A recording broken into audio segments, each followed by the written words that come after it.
Elise Foster leaned across the front desk and kept her voice low, though there was no real need. He gave him the M60, the dead one, for the donor photos. The other docent, a woman with a lanyard full of pins, didn't look up from the sign-in sheet. Which old man? Gaines, the volunteer, the one who won't let anybody near that crate in the back shop. She nodded toward the restoration wing, where a rolled oilcloth pouch was, at that moment, resting in the pocket of a coat nobody in that building had ever bothered to ask about. He's had his hand on the inside of that crate every Tuesday for 3 weeks, like he's checking it for a pulse. Preston finally just handed him the gun to get him out from underfoot. "Well," the woman said, stamping a visitor badge, "it'll keep him busy." 6 days remained until the Cutbank County Veterans Heritage Hall opened its doors for the gala that was supposed to save it. A flown-in contract armorer, with a certification binder thick enough to stop a door, had already spent $400 an hour failing to make the museum's centerpiece weapon do anything but sit there like a fact nobody wanted to argue with. $40,000 in state heritage funding hung on that gun working, or at least looking like it might, for one evening, in front of one donor whose name would go on a plaque if the ribbon cutting went the way Preston Merivale had promised it would. Nobody in the front room had asked what a career spent keeping crew-served weapons alive in the field, with no replacement parts for months at a stretch does to a man's hands. Nobody had asked, so nobody knew.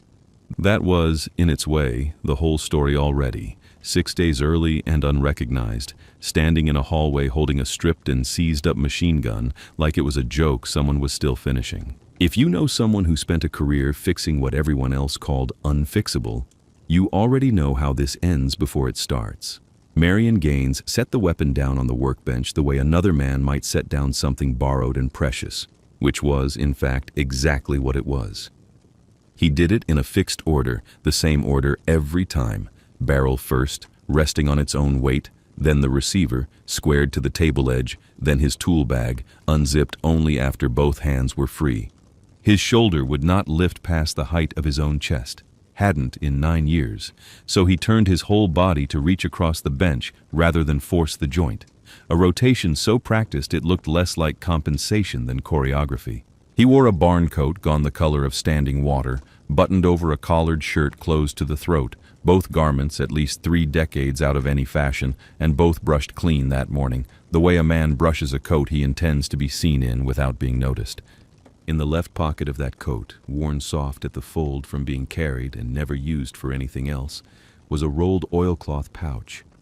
It held a set of timing gauges he had filed by hand, and a canvas roll of headspace tools with private tolerance notches cut into them that matched no catalog printed in this country or any other. He had carried that pouch since his service years.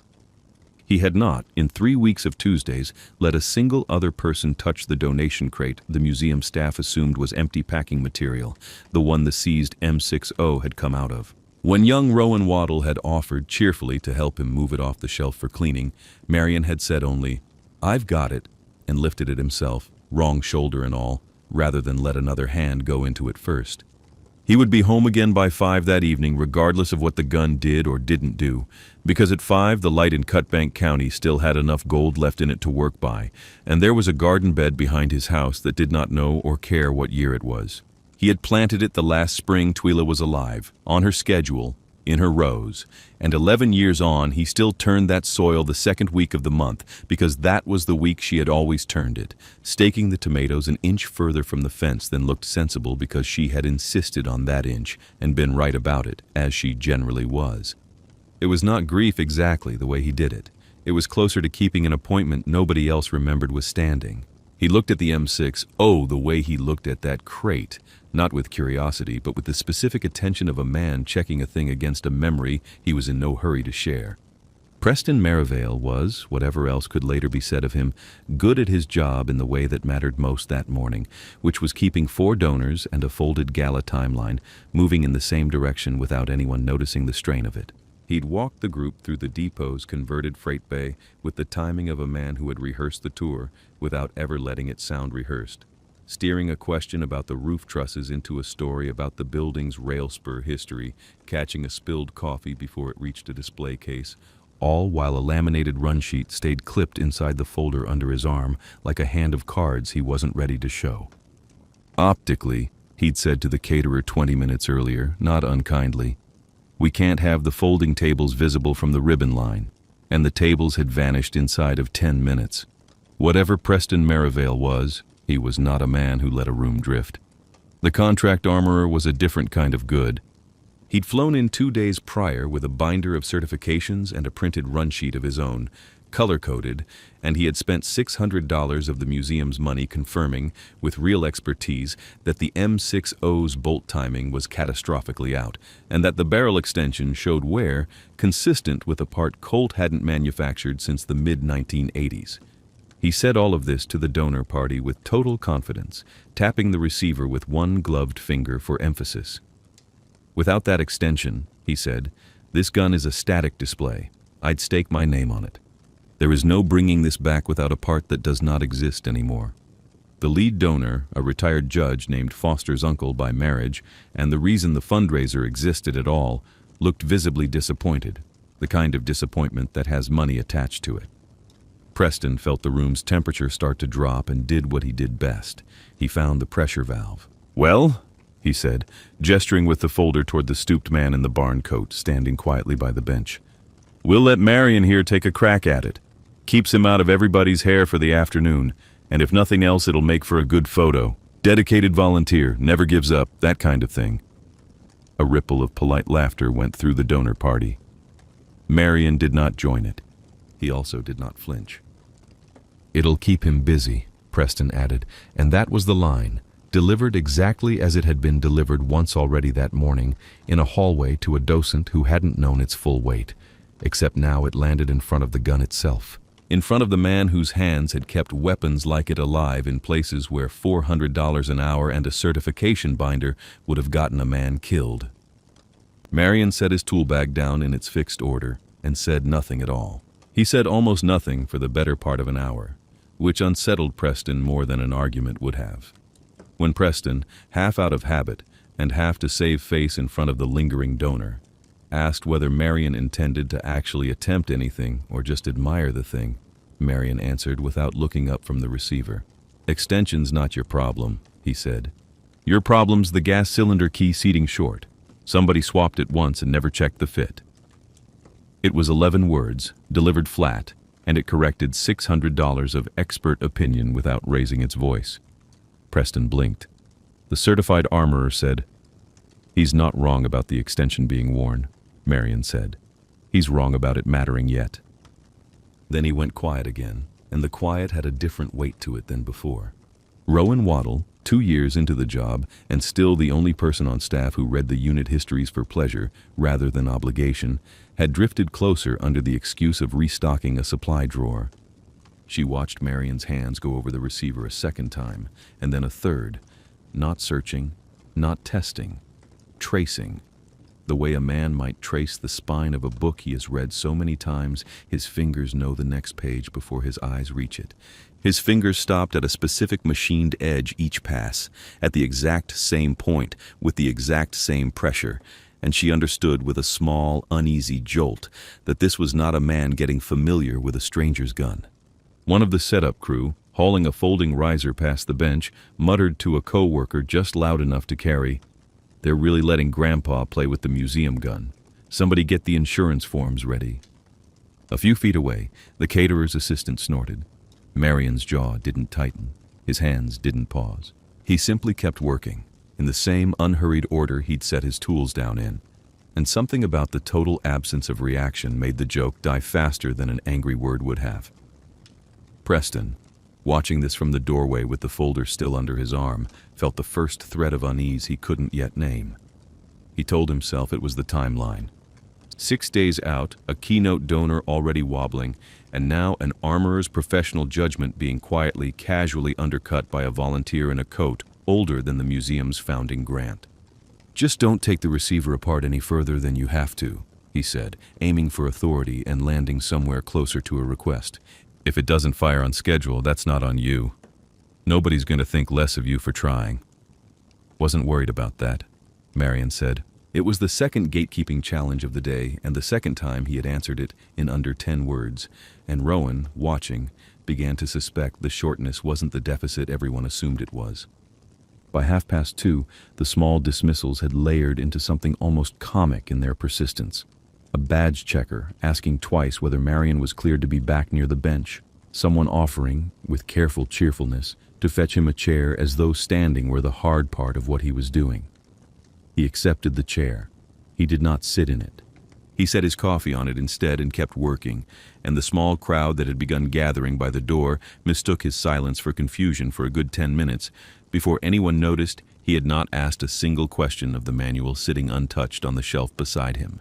What Marion Gaines did next, he did in an order that had not changed in over 40 years, and he did it without a manual, without the flown-in armorer's binder, and without asking anyone in that room a single question, because there was nothing left in that room that could answer what his hands already knew. He pulled the top cover first, then the bolt and operating rod together, laid them in that sequence on a clean rag he'd brought himself, rather than the shop's, because the shops had solvent residue that would foul a reading. He checked the gas cylinder key by feel before he checked it by eye, found the seating short exactly where he'd said it would be, and reseated it with a hand-filed drift no catalog had ever listed a part number for. Then he unrolled the oilcloth pouch, the first time in 3 weeks anyone in that building had seen what was inside it, and drew out a timing gauge with a private notch cut into its edge, a tolerance mark that belonged to no factory spec sheet on Earth, only to a man who had cut it himself decades ago because the factory spec had never quite matched what kept a gun alive at 40 degrees below zero with no resupply coming. He checked headspace with the gauge, adjusted, checked again.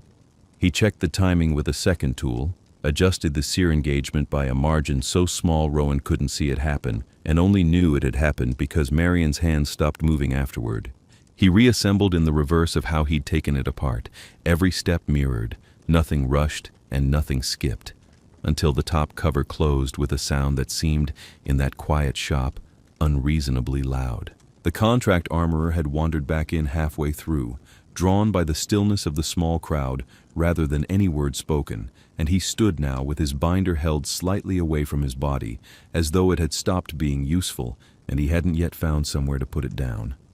Marion ran the charging handle. It moved the way it was supposed to move. He dry-fired it once, twice, watched the action cycle clean on the third, and set it back on the bench in the same fixed position he'd first laid the barrel down in, squared to the table edge, at rest. "Headspace point 4, he said. It was the only sentence he'd offered without being asked a question first, and it meant nothing to almost everyone standing there, and everything to the 2 or 3 who understood that it was the exact figure a working M60 needed to hold, achieved with tools that predated the folder under Preston's arm by half a lifetime. Nobody in the shop said anything for several seconds. The setup crew member who'd made the joke about Grandpa found something urgent to do with a folding riser. The insurer's letter arrived by email the next morning, and Preston read it twice before he said anything to anyone. Live fire certification for the ribbon-cutting demonstration, it said, required a fully documented provenance chain for the weapon in question, chain of custody unbroken from military service through donation to present display. The museum's file on the gun had a gap in it, 11 years wide, right where an intake record should have been, and no amount of Marion's hands working a gas key was going to satisfy an underwriter who wanted paperwork, not proof of competence. Preston did not tell Marion about the gap. He told himself there wasn't time to, with 5 days left and a donor already asking pointed questions about liability. What he did, instead, quietly, over a phone call made from his office with the door most of the way closed, was authorize the old donation crate, Marion's crate, the one nobody was allowed to touch, hauled off to a scrap and salvage contractor scheduled to come through that Thursday, on the reasoning that an empty crate with no accession number couldn't be part of any provenance anybody needed, and clearing it out would make the shop look presentable for the gala walkthrough. Optically, he told himself, it was the right call. Rowan caught the salvage truck backing up to the loading dock 11 minutes before it would have pulled away with the crate already loaded, and she caught it only because she'd gone looking for a shipping label to satisfy her own curiosity about where a nameless wooden box had originally come from. She flagged the driver down with both arms raised, feeling foolish and certain in exactly equal measure, and asked him to hold for 5 minutes. He gave her 3. Inside the crate, wedged into a seam where the original packing slip had been stapled and mostly torn away, she found a yellowed intake card, the kind the museum had used before its records went digital. The accession number on it did not match the accession number stenciled on the M60 currently drying under a fresh coat of oil in the shop. More than that, the serial number handwritten on the card had been altered, a 5 reworked into a 3 with a different pen, the kind of correction nobody makes to fix a typo, because nobody fixes a serial number with a different pen. 11 years after the fact, unless they mean for it to say something else entirely, Rowan carried the card back inside at a near run and set it in front of Marion without a word, because she didn't yet know what question to ask, and something in the stillness of his face when he read it told her he already had the answer. "That's not this gun's number," Marion said, turning the card once in his hands and setting it down flat, squared to the table edge, the same unhurried care he gave everything. "I stamped this gun's number myself. Different rifle wears this number now. Somebody moved it." What Marion Gaines already knew, and had known since the first Tuesday he laid his hand along the inside of that donation crate, was that the museum's celebrated centerpiece, the so-called Liberation Trophy displayed under glass in the main hall, insured for a sum that made board members proud at fundraisers, was not the weapon its placard claimed it to be. It never had been. The gun under glass carried a serial number that traced, cleanly and officially, to a documented unit history the museum had built an entire wing's worth of prestige around. The gun Marion had just brought back to life in the shop, misfiled for over a decade in a crate nobody thought to open, was the real one. It took 2 days of careful, quiet cross-referencing, Rowan working the museum's paper archive after hours, Marion supplying dates and unit designations from memory that no digitized record could contradict, to understand how the mismatch had happened and why. 11 years earlier, ahead of a grant renewal that hinged on the collection's prestige, the museum's director at the time had needed the centerpiece's documentation to look airtight for a state review board that cared more about clean paperwork than a stooped old volunteer's memory. So the numbers had been swapped on the intake cards, the real weapon quietly reclassified as unaccessioned surplus and boxed, the display gun's provenance smoothed over with the borrowed history of the one nobody thought would ever come back out of its crate. The director who had done that swapping, Rowan learned from a state grant file with her hands not quite steady, was a woman now sitting on the museum's board as an emeritus advisor, Colonel Renata Trelawney, retired, whose name appeared on half the plaques in the building. Marion recognized the name the moment Rowan said it aloud, though he did not react the way she expected. He simply nodded. Once, the way a man nods at a fact he has been waiting a long time to hear confirmed, rather than a fact that surprises him. "She's the one who wouldn't sign our platoon citation," Marion said. 40-some years back, said the paperwork wasn't in order. He didn't raise his voice. He didn't need to. Paperwork's always been the trouble with her. Preston, standing in the doorway with the intake card and the state grant file both now spread across the workbench in front of him, understood in that moment that the crisis he'd spent 5 days managing had never been the one he thought it was. He had been protecting his predecessor's fraud without knowing it, defending a fake trophy's provenance while trying to scrap the crate that held the truth. And the old man he'd handed a joke of a gun to for a photo op was the only living person who could set the entire record straight. Austin Dabney arrived at the Heritage Hall 2 days before the gala, driving up from the state armory in a county vehicle with the honorary liaison's insignia on the door, and he found Marion Gaines exactly where Rowan had told him he'd be, in the back shop, alone, running a soft cloth along the receiver of a gun that was, by then, fully restored and fully understood for what it was. Dabney was 61 years old, broad through the shoulders in the way of a man who had once carried far more than he did now, and he stopped in the doorway for a long moment before he said anything at all. "Sergeant Gaines," he said. It came out quieter than he seemed to intend. Marion turned his whole body toward the voice, the way he turned toward everything, and looked at him for a moment without speaking. Recognition crossed his face slowly, the way weather changes on a hill you've watched your whole life. Not sudden, but total once it arrives. "Dabney," he said, "you got some gray in you. 41 years'll do that." Dabney crossed the shop floor, and when he reached the bench, he did not offer his hand first. He looked at the gun, then at the crate beside it, then at Marion's hands resting on the workbench, and something in the sum of those three things took the strength out of his knees before he'd finished deciding to sit. He lowered himself onto the stool Marion had never used, hard, both hands braced on his own thighs, because standing through what he was about to say was no longer something his body would agree to. "You remember the crossing?" he said. It wasn't a question. Marion didn't answer right away. He picked up the oilcloth pouch instead, turned it once in his hands, set it down. "I was 19, Dabney said, "and green, and I fed that belt in crooked because my hands wouldn't stop shaking, and she jammed solid halfway across, and every man on that bank was pinned because of me. And you came up out of that water in the dark and cleared it by feel because there wasn't light enough to see it by. In," he stopped, made himself finish it, "under a minute and a half. I've told that story maybe 4 times in 41 years, because nobody who wasn't there believes a man can clear a jam that fast blind in the water under fire. But I still know the sequence you used. You made me learn it after, so it'd never happen to me again." He recited it then, word for word, the same order Marion still used on every gun he touched. Extraction, clearance check, feed tray, cover. A sequence taught once, decades ago, in the dark, and never once forgotten.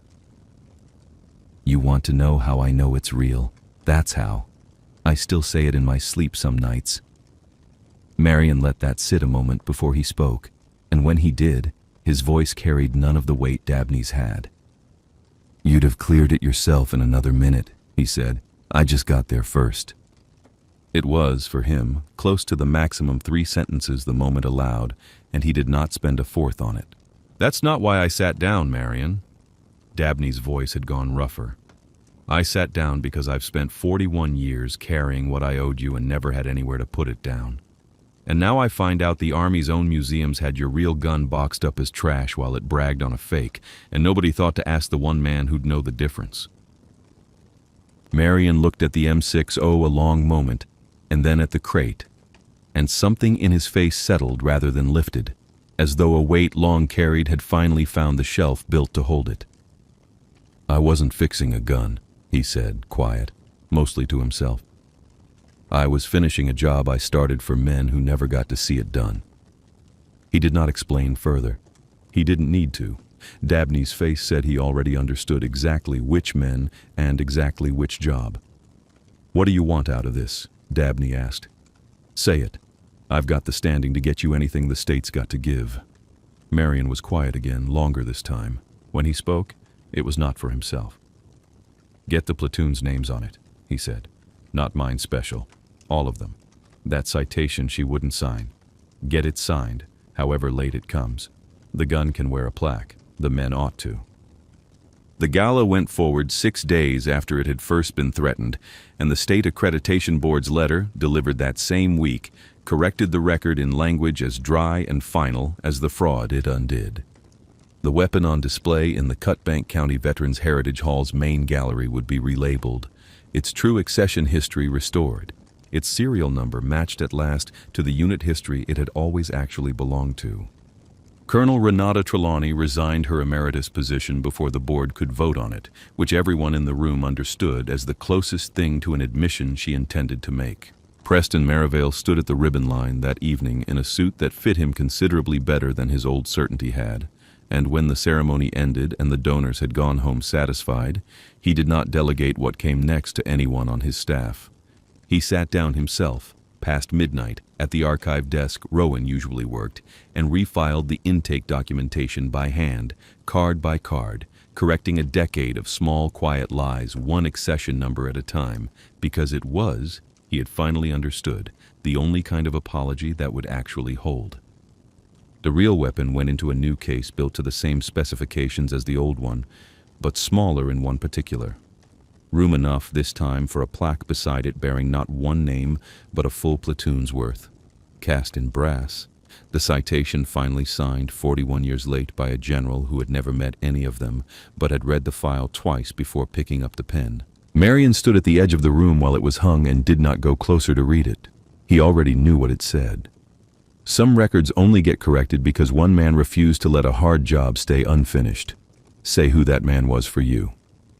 3 days after the gala, Marion Gaines knelt in the second week of the month beside a garden bed behind a house that had been quiet for 11 years, staking tomatoes an inch further from the fence than looked sensible, because that inch had always been Twyla's and she had always been right about it. The evening light was going gold and long the way it did that time of year, and he worked at it without hurry, in the same fixed order he brought to everything, until the last stake was set and the light was nearly gone. Behind him, in the workshop he'd built with his own hands the same summer he'd planted that first row, the rolled oilcloth pouch of hand-filed gauges sat on the bench where he'd left it, and beside it, in a case he had carried home from the hall himself, the platoon's parts group rested in its rebuilt tray beside the small brass plaque bearing names that had waited 41 years to be read aloud. Rowan would find both there in the morning, exactly as he'd left them, exactly as he intended them to be found. A gun at rest, a debt closed, and a job, finally, all the way finished.